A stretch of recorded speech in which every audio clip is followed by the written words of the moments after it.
할렐루야. 주님의 이름으로 여러분들을 사랑하고 축복합니다. 여러분, 사람은 두 가지의 얼굴을 가지고 있다고 합니다. 하나는 외형적인 얼굴이고 하나는 내면적인 얼굴이에요. 외면적인 얼굴은 겉으로 이렇게 드러나 보이는 얼굴이지만 내면적인 얼굴은 보이지가 않는 얼굴이에요. 이것을 자화상이라고 해요. 자기가 자기를 바라보는 얼굴이에요. 그런데요, 이 자화상이 매우 중요합니다. 왜냐하면 어떤 자화상을 가지고 있느냐에 따라서 그 사람의 태도와 이 자세가 바뀌게 되고요. 또 그 사람의 행복과 운명까지도 결정지어지기 때문에 심리학에서는 이 자화상을 굉장히 중요하게 평가를 합니다. 말츠라는 이 심리학자가 이렇게 이야기했어요. 이 세상에 95%의 사람들은 자신의 어떤 약점 때문에 열등감을 가지고 살아간다. 대부분의 사람들은 자기의 자화상을 좋은 면보다는 어두운 면, 긍정적인 면보다는 부정적인 면에 붙들려 살아간다는 거예요.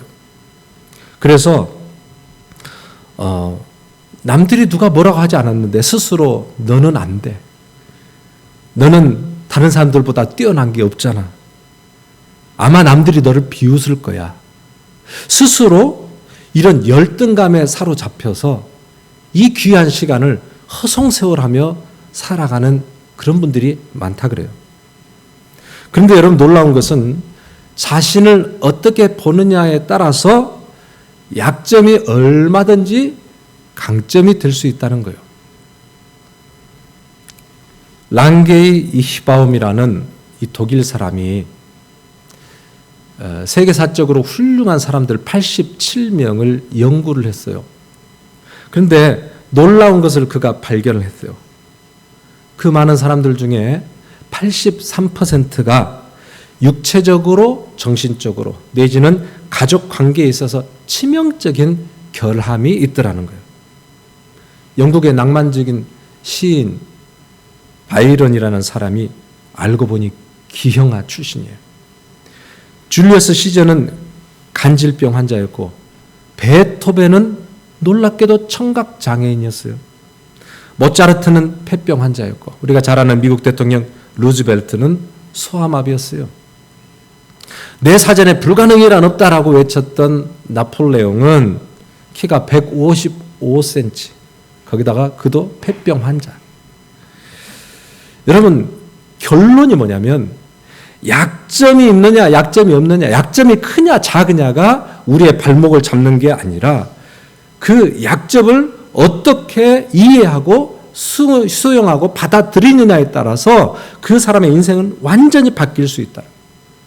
오히려 약점을 긍정적으로 이해하고 받아들일 때에 약점이 강점이 되는 그런 인생의 발판이 되는 것을 이 사람이 발견하게 되었다는 거죠. 저는 이걸 보면서 우리 하나님이 일하시는 방식도 너무나도 이와 비슷해요. 하나님은요, 출중하고 뛰어나고 잘 준비되고 남들이 볼 때 우러러 볼 만한 그런 사람을 하나님이 쓰시는 적은 거의 없어요. 우리 하나님은 약한 자를 쓰시고 부족한 자를 쓰시고 가난한 자를 쓰시고 천한 자를 쓰세요. 중단 미디안 군대를 무너뜨리는데 용감한 장수를 부르는 것이 아니라 스스로 나는 미련한 자입니다, 작은 자입니다라고 했던 기드온을 불러서 그 중다한 무리를 무너뜨리는 우리 하나님이세요. 기골장대한 골리앗이 턱하니 서 있는데 하나님께서 이스라엘 군대로 싸워 이기게 하시는 것이 아니라 어린 목동 다윗을 불러서 골리앗을 무너뜨리시는 우리 하나님이세요.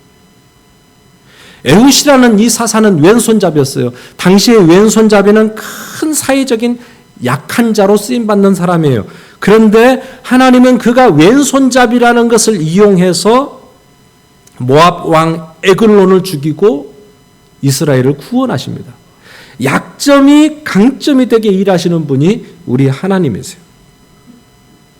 여러분, 예수님도 이 땅에 오셔서 남겨놓은 제자들을 가만히 보세요. 몇 면을 보세요. 쓸만한 사람들이 있는지, 존경할 만한 사람들이 있는지, 무엇 하나 자랑할 게 없는 자들을 우리 하나님은 붙드셔서 놀라운 복음을 주시고 놀라운 선교 역사를 이루어 가시는 하나님. 예수님이 이 땅에 오셔서 잘난 사람, 부자들, 출세한 사람들 찾아가셨나요? 예수님은 늘 가난하고 병든 자들의 친구가 되셨고 없는 자들에게 함께 하셨고 창기들, 세리들과 함께 밥을 먹으셨고 육체적으로, 성품적으로, 사회적으로 결핍한 사람들에게 찾아가셔서 구원을 선포해 주시는 우리 예수님을 우리가 보게 돼요.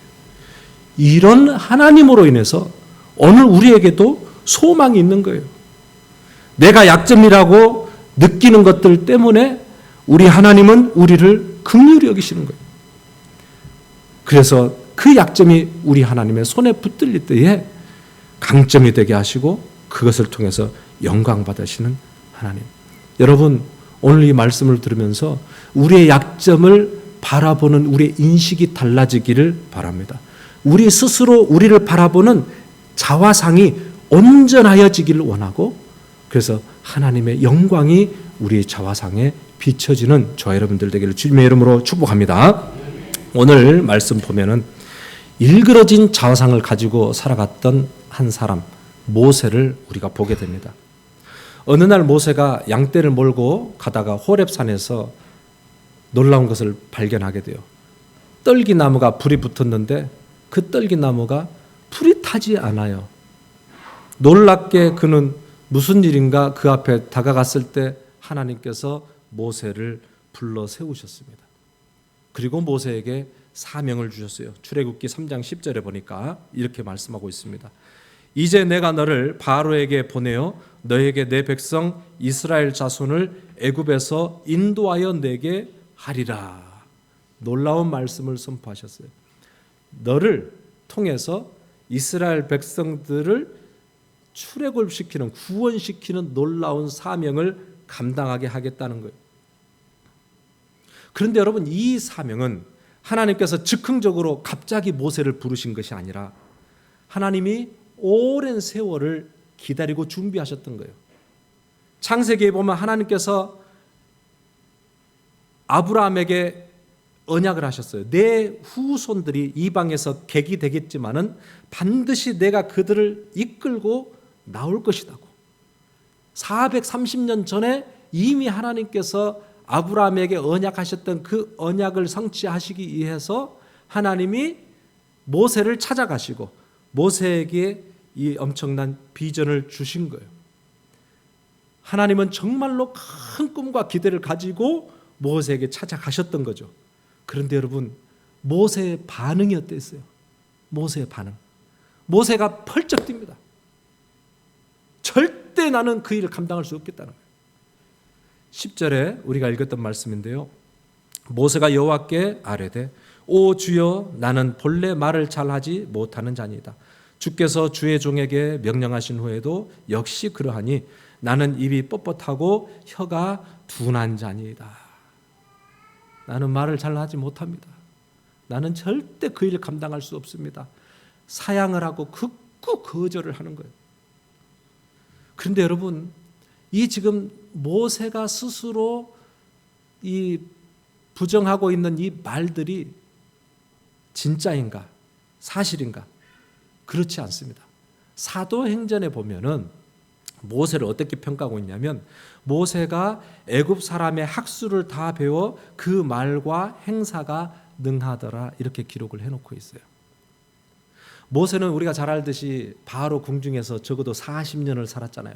거기서 태어났고 거기서 배우고 거기서 자랐고 교육을 받았어요. 최고의 학문을 그가 배웠어요. 말에 능한 자입니다. 물론 그가 미디안 광야에서 또 40년을 살았잖아요. 그 40년 동안 양을 치고 살았으니 그가 대화 상당히 없었죠. 표현력이 좀 어둔해졌을 수는 있고 그가 좀 의기소침해졌을 수는 있습니다. 이것은 추론해 볼 수 있어요. 그러나 오늘 그가 말한 대로 원래 나는 타고나기를 말에 능하지 못하다라는 것은 과장된 표현이죠. 이걸 통해서 모세 안에 뭐가 있다는 것을 알 수 있어요? 열등감이 있다는 것을 알 수 있어요. 모세는 점점 그 안에 열등의식에 사로잡혀 있었어요. 이게 하나님께서 내가 너를 쓰시겠다 그러니까 그 열등감이 확 폭발해서 올라온 거예요. 나는 못한다는 거예요. 인간은 누구나 단점이 있고 약점이 있고 허물도 있어요. 근데 여러분, 약점과 열등감은 달라요. 열등감은 다른 사람에 비하여 자신이 뒤떨어진다고 스스로 느끼는 감정이에요. 현실보다 자신의 능력을 과소평가하는 거예요. 스스로 자기를 평가절하하는 거예요. 쓸모없는 자라고 여기는 거예요. 이 열등감이 왜 무섭냐면 이 열등감은 우리 안에 있는 잠재력을 마비시켜버려요. 모세가 금방 앞에서 말씀드렸듯이 그는 나이가 80이지만 그는 젊을 때에 최고의 학문을 갈고 닦은 사람이에요. 하나님께서 지금 이스라엘 백성들을 출애굽시킬 때에 이만한 인물이 없어요. 하나님께서 이미 그를 준비시켰어요. 그의 삶을 통해서 하나님께서는 연단을 시켰어요. 그럼에도 불구하고 그 안에 열등감이 있으니까 자기가 가지고 있었던 이 내재된 이 무한한 가능성을 완전히 무시해버리고 만 거예요. 열등감의 노예가 되면 우리가 할 수 있고 우리가 넉넉하게 이룰 수 있는 일들을 우리는 두려워하게 돼요.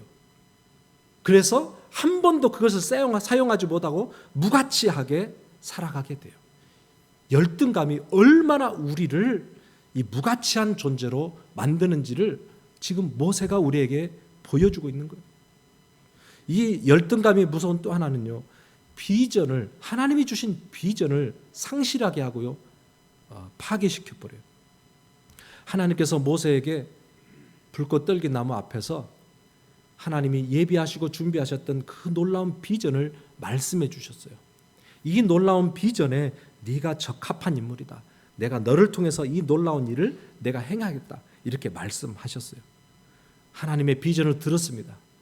자신을 향한 하나님의 비전을 그가 깨달았어요. 그럼에도 불구하고 그는 계속해서 말씀 읽어보면 뭐라 그래요? 주여 보낼 만한 자를 보내소서. 보낼 만한 자를 보내소서. 자신을 쓸모없는 자로 여기고 있다는 거죠. 더 나아가서 열등감은 우리 인간관계를 또 파괴시켜요.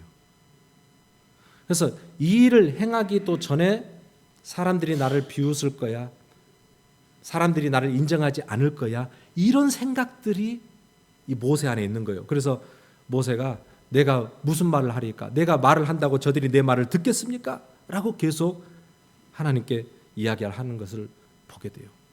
그래서 이 열등감에 사로잡히면 누가 뭐라 하지 않았는데 남이 자기를 인정하지 않을 것으로, 그래서 늘 적대감을 가지고 사람들과 이 갈등을 가지고 살아가게 돼요. 지금 모세가 그러고 있다 이 말이에요. 모세가 이 열등감이 모세를 딱 장악하고 나니까 그 안에 가지고 있었던 정말 좋은 그 잠재력도, 또 하나님이 주신 그 비전도, 그리고 사람들과의 좋은 관계를 통해서 행복하게 살아갈 수 있고 사람들을 리더할 수 있는 놀라운 리더십도 스스로 다 내팽개쳐버리고 나는 아무것도 할 수 없는 자라고 스스로 고백하고 있는 이 모세를 우리가 보게 돼요.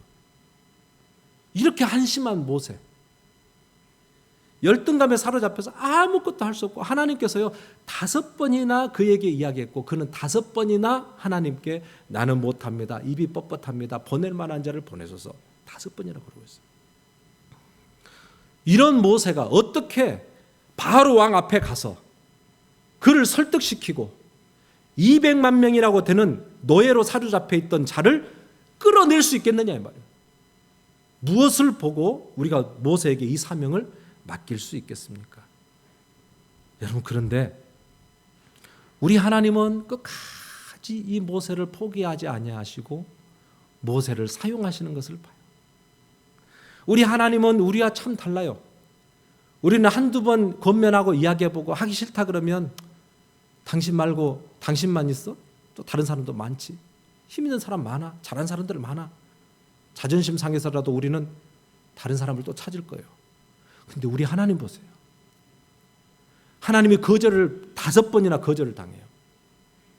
그럼에도 불구하고 하나님께서는 또 이 모세를 찾아가셔서 모세를 기어이 그의 마음을 바꾸시고 기어이 그를 통해서 하나님의 놀라운 일들을 이루어 가고야 마시는 이 하나님을 우리가 보는 거예요.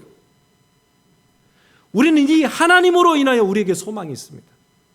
우리가 연약하고 우리는 변명을 하고 우리는 도망하고 하나님 나는 할 수 없다고 넉넉히 할 수 있고 하나님이 우리에게 비전을 주셨음에도 불구하고 우리가 할 수 없다고 손을 놓고 두려워하고 있을 때에도 우리 하나님은 또 다가오셔서 우리를 격려하시고 상담해 주시고 또 말씀해 주시고 일어나게 하시고 할 수 있다고 하시고 그래서 끝내 우리를 통해서 이루자고 하시는 하나님의 놀라운 비전을 성취하고 마시는 하나님, 오늘 모세를 통해서 이 기적을 이루어 가시는 하나님이 오늘도 저와 여러분들을 이렇게 인도하고 계신다는 걸 깨달을 때에 얼마나 소망이 되고 얼마나 위로가 되고 얼마나 힘이 되는지, 하나님은 오늘도 저와 여러분들을 포기하지 아니하시고 오늘도 우리를 통하여 하나님의 귀한 일들을 이루어 가시는 하나님이신 줄로 믿습니다.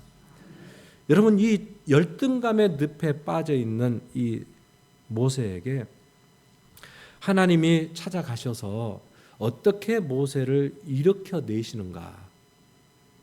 오늘 우리가 읽은 본문에서 보니까 11절에 이렇게 말씀하고 있습니다. 누가 사람의 입을 지었느냐? 누가 말 못하는 자나 못 듣는 자나 눈 밝은 자나 맹인이 되게 하였느냐? 나 여호와가 아니냐? 지금 하나님께서 모세에게 상담하시는 거예요. 한마디로 뭐예요? 하나님의 창조의 가치를 인정하라는 거예요. 하나님이 하나님의 형상으로 우리를 지으신 이 아름다운 창조의 가치를 한번 기억해 보라는 거예요. 누가 네 입을 창조했느냐? 여러분, 하나님은 실수로 말 못한 자를 지으신 분이 아니에요. 완전하고 실수가 없으신 하나님이 창조하실 때는 그 창조의 의도가 있다는 거예요. 그러니 그 모습 그대로가 하나님의 아름다운 작품이니 귀하고 소중하게 여기라는 거죠. 모세가 생각하는 자기의 약점도 우리 하나님의 손에 붙들리게 되면은 하나님의 영광을 드러내는 도구가 될 수 있다는 거예요. 여러분, 그러므로 현재 나의 처한 현실, 나의 가문, 나의 타고난 신체 조건, 기질, 배경, 여러분 이 모든 것이 하나님이 하나님의 형상대로 나를 아름답게 이 땅에 지어 놓으신 하나님의 작품임을 우리가 인식을 하고 하나님의 놀라운 섭리와 하나님의 뜻이 우리 안에 있음을 인식하고 그 모습 그대로를 받아들일 수 있기를 축복합니다. 우리는 나를 어떻게 평가하냐면 남들과 비교해서 우리를 평가하는 그런 버릇이 있습니다. 남들보다 외모가 좀 더 화려하면 내가 자신감이 있어요. 남들보다 좀 더 키가 크면은 우쭐대지만은 내가 좀 키가 작다고 생각하면은 또 주눅이 듭니다. 남보다 내가 많이 가졌고 많이 배웠다고 생각하면 교만해지고요. 내가 그렇지 못하고 생각하면 또 비굴해져요. 우리는 이 세상에서 길들여진 이 비교해서 상대적으로 자기를 평가하는 이 눈에 우리는 굉장히 길들여져 있다라는 것이죠. 제가 미국에 와서 놀란 것 중에 하나가 미국 사람들이 남 의식을 전혀 안 하고 살아간다는 것에 대해서 저는 깜짝 놀랐어요. 뭐 다른 것도 그렇지만 저는 옷 입고 다니는 것이 저는 신기할 정도였어요. 한국에서는 그런 모습을 못 봤거든요. 막 이런 분들이 너무나도 자신 있게 막 옷을 입고 막 다니시는데 저는 한국에서는 그런 경우를 못 봤어요. 한국은요 늘씬하는데도 아직도 살을 빼야 된다고 막 그러면서 그러신 분들이 많은데 미국은 전혀 아니더라고요. 아무도 신경 쓰지 않고 자신의 있는 모습 그대로를 그냥 즐기고 사는 그 모습을 보면서 도대체 뭘까? 나는 저렇게 안 살아봤는데. 우리는 항상 남의 시선을 보고 온 하나님 보도 남이 뭐라 그럴까? 저는 사실 미국에 와서 그래서 편한 것 중에 하나가 제 마음대로 옷 입고 돌아다니는 것이 참 편하더라고요. 편하게 입고 다닙니다. 저도 남 시선하지 않아요. 작은 것이지만 저 안에 굉장히 자유함이었어요. 자유함. 남의 시선을 항상 신경 써야 되는 것에서부터 정말로 자유함을 누리고. 여러분, 어떻게 보면 하나님이 우리를 보실 때의 시각은 우리가 평가하는 시각과 달라요. 하나님은 우리의 있는 그 모습 그대로를 정말로 사랑하시고 아름답게 여겨주세요. 왜? 하나님이 하나님 형상으로 우리를 빚어주셨기 때문에. 그리고 예수 그리스도의 거룩한 보혈로 우리를 값주고 사신 하나님의 자녀가 되었기 때문에 하나님 우리를 정말로 존귀 여기고 거룩히 여겨요. 베드로전서 2장 9절에 베드로 사도가 그래서 성도들에게 이렇게 하겠어요. 우리는 그저 그런 인간들이 아니다. 너희는 택하신 족속이요 왕같은 제사장이요 거룩한 나라요 그의 소유된 백성이라고 했어요. 왕같은 제사장이라는 거예요. 이것보다 더 탁월한 칭찬이 어디 있습니까? 하나님이 보실 때에 우리는 정말 눈에 넣어도 아깝지 않는 그런 귀한 소중한 존재들이라는 거예요. 우리의 있는 모습 그대로를 우리 하나님 사랑하세요. 여러분 뭘 꾸미고 나와가지고 하나님께 더 잘 보일 필요가 없어요. 깨어진 모습 그대로, 상처 입은 모습 그대로, 연약한 모습 그대로, 실패한 모습 그대로 주님 앞에 나오기를 원하세요.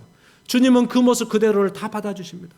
때로는 내가 싫어하는 내 모습, 내가 보기 싫어하는 내 자신의 모습일지라도 우리 하나님은 그 모습 그대로를 사랑하세요. 우리 하나님 그걸 사랑하세요. 그걸 다 안아주세요. 다 덮어주세요.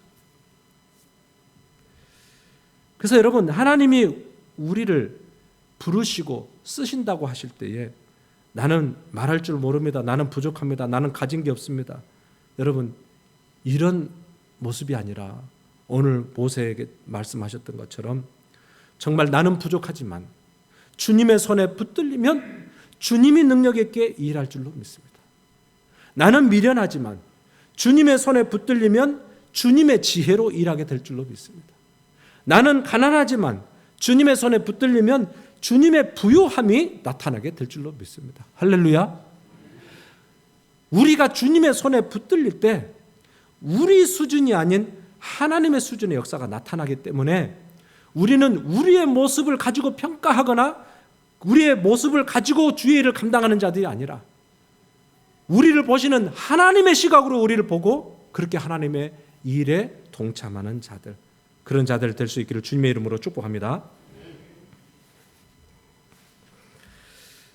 더 나아가서 하나님께서는 모세에게 또 귀한 말씀을 하나 해주십니다. 12절에 보니까 이제 가라 내가 내 입과 함께 있어서 할 말을 가르치리라 그랬습니다. 이제 가라 내가 내 입과 함께 있어서 내 할 말을 가르치리라.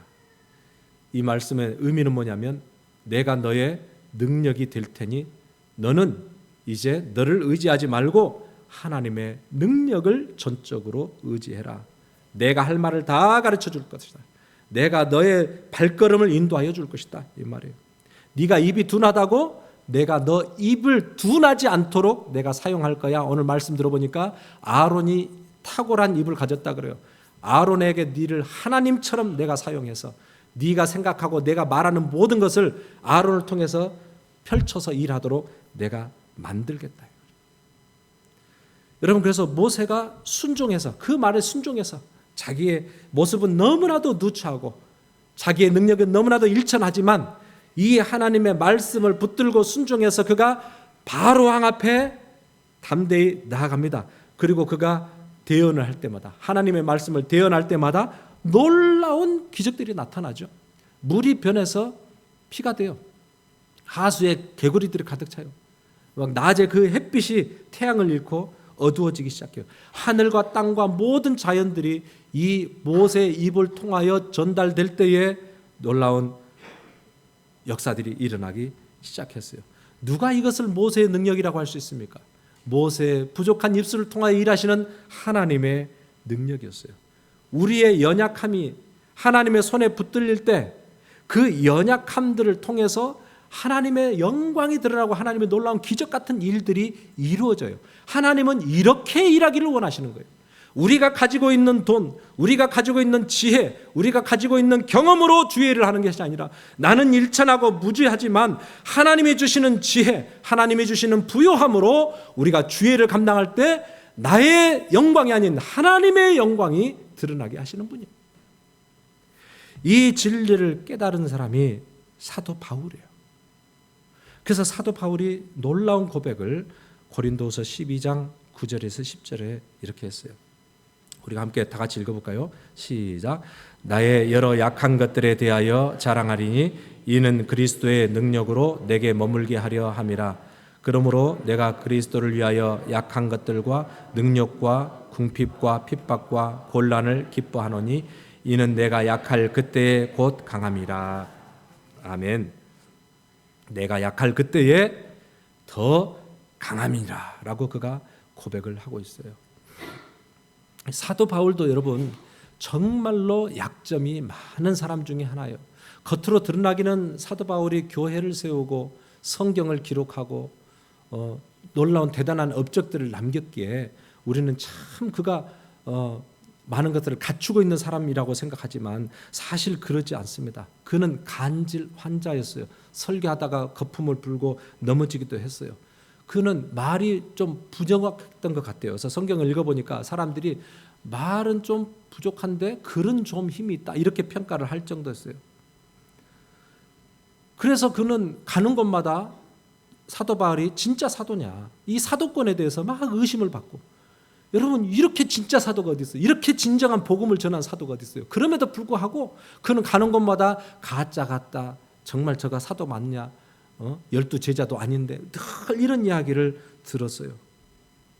마음에 정말로 아팠어요. 사도 바울은. 그가 약점이 많았어요. 그런데 그가 예수 그리스도 안에서 자신의 인생을 다시 해석하니까 뭐가 보였어요?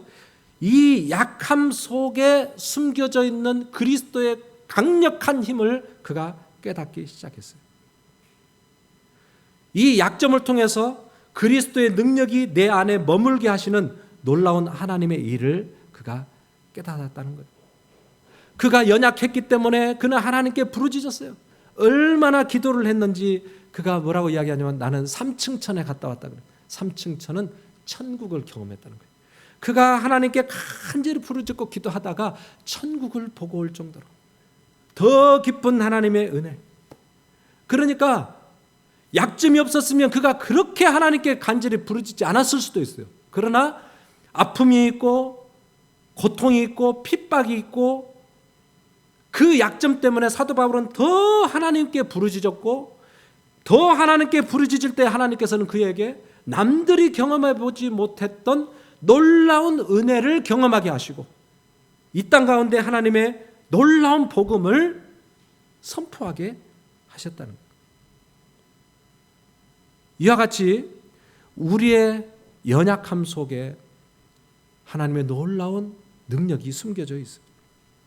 저도 오늘 이것을 보면서 제가 때로는 이런 기도도 했어요. 하나님 좀 제가 목회를 할 것 같으면 좀 목회자다운 공부도 좀 하고 목회자다운 좀 것들을 많이 준비를 해가지고 그래서 목회를 했으면 좀 더 목회가 낫지 않았겠습니까?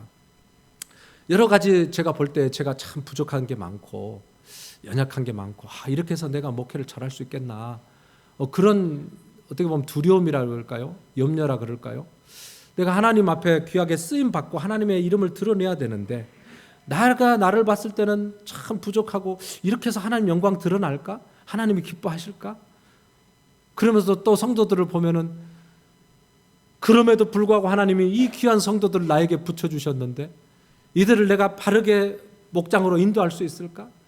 이런 어떤 그 고민들, 염려들 이런 게 참 많았어요. 근데 이렇게 말씀을 이렇게 보면서 느끼는 것은 어쩌면 내가 부족하다고 느끼기 때문에 내가 더 하나님의 은혜를 구할 수밖에 없는 거예요. 하나님의 은혜를 구할 때만 되면 정말 내가 눈물이 나. 왜냐하면 아무것도 아닌 나를 하나님이 도대체 어떻게 쓰려고 하나님이 나를 이렇게 불렀을까? 이런 거 생각하면 어쩔 때는 하나님 책임지십시오 뭐 이럴 때도 있어요. 불렀으니 책임지십시오. 나를 보면은 도저히 하나님의 영광을 드러낼 만한 그런 도구가 아닌데 하나님이 나를 쓰고 계시는 걸 보면 하나님이 나를 통해서 어떤 일을 하실 것인가. 그래서 염려를 다 내려놓게 되고 주님을 더 의지하게 되죠. 그래서 이제 기도할 때만 되면 정말 하나님 나는 연약합니다. 주님이 하십시오. 주님이 하십시오. 교회가 만약에 잘 되고 우리가 잘 된다는 표현이 좀 그렇지만 뭐가 우리가 계획한 대로 이루어지고 풍성해지고 그러면 여러분 목사가 교만해지기 쉽습니다. 그리고 간절해지지 않아요. 그때부터 더 키우려고 하고 더 많은 것들 이루려고 하고 하나님 앞에 간절하고 나의 부족함을 알고 기도하고 그렇게 되지가 않아요. 그런데 어떻게 보면 그런 면에서 보면 항상 좀 부족한 듯하고 항상 뭐가 될 듯 하면서도 안 되는 것 같고 그것이 은혜예요. 그러니까 더 기도하는 거예요. 그러니까 더 간절한 거예요. 나는 이것이 우리 교회를 향한 하나님의 놀라운 은혜라고 생각해요. 약점이 있을 때 그 약점을 가지고 부족함이 있을 때 그 부족함을 가지고 무능함이 있을 때 그 무능함을 가지고 하나님 앞에 나아가 부르짖어 더 하나님의 은혜를 구하면 하나님은 그것을 통하여 하나님의 놀라운 일들을 넉넉히 이루어 가신 분이시다. 오늘 여러분 약할 그때가 강함이라는 이 사도 바울의 이 고백이 오늘 저와 여러분들의 고백이 되어질 수 있기를 주님의 이름으로 축복합니다. 여러분 하나님께서는 하나님의 나라를 세우시는데 도저히 할 수 없다고 하는 그 모세를 붙들고 하나님께서 모세를 끝내 하나님의 귀한 도구로 사용하셔서 하나님의 언약을 성취해 가시는 것을 봅니다. 우리가 주님의 일을 한다고 달려들어서 되는 게 아니에요. 나는 부족하고 연약함을 깨닫는 자가 주의 일을 하는 거예요. 나는 도저히 이거 할 수 없는데 나는 도저히 부족한데 내 것으로는 도저히 하나님의 영광 드러낼 수 없는데 그럼에도 불구하고 주님이 나를 쓰시니 순종함으로 그 길을 걸어갈 때 그때 하나님께서 우리를 통하여 하나님의 영광을 드러내게 하십니다. 오늘 주님이 우리를 사용하실 때에 가장 큰 걸림돌은 바로 열등감입니다. 우리가 우리를 스스로 평가절하하고 세상이 보는 잣대로 우리를 비교하고 그래서 우리가 하나님 앞에 늘 거절하고 또 순종하지 못하는 우리의 모습을 봅니다. 오늘 그러나 우리 하나님은 포기하지 않으세요. 하나님이 나를 포기하지 않으세요. 하나님이 여러분들을 포기하지 않으세요. 여러분들을 향한 놀라운 뜻과 계획들을 오늘도 하나님이 이루어가고 계셔요. 여러분들을 이루어가고 계셔요. 오늘도 불꽃 떨기 나무 앞에서 모세를 부르시고 끝까지 모세가 가나안 입구까지 갈 때까지 그 사명을 감당하게 하셨던 하나님께서 오늘 저와 여러분들을 이 땅에 보내주시고 예수 그리스도를 통해서 구원받아 하나님의 자녀가 되게 하시고 이 놀라운 복음을 알게 하시고 교회를 섬기게 하셨을 때는 하나님이 우리를 통한 놀라운 계획이 있는데 하나님은 그 계획 포기하지 않으시고 우리를 붙드시고 하나님의 그 영광스러움을 드러나게 하실 것을 믿습니다. 내가 한 게 아니라 주님이 하셨습니다. 처음부터 끝까지 모세처럼 그렇게 주님 앞에 겸손히 하나님의 은혜에 붙들려 하나님의 영광을 드러내는 그런 귀한 종들, 약한 자를 들어서 쓰시는 우리 하나님을 드러내는 저 여러분들 되시기를 주님의 이름으로 축복합니다. 아멘. 우리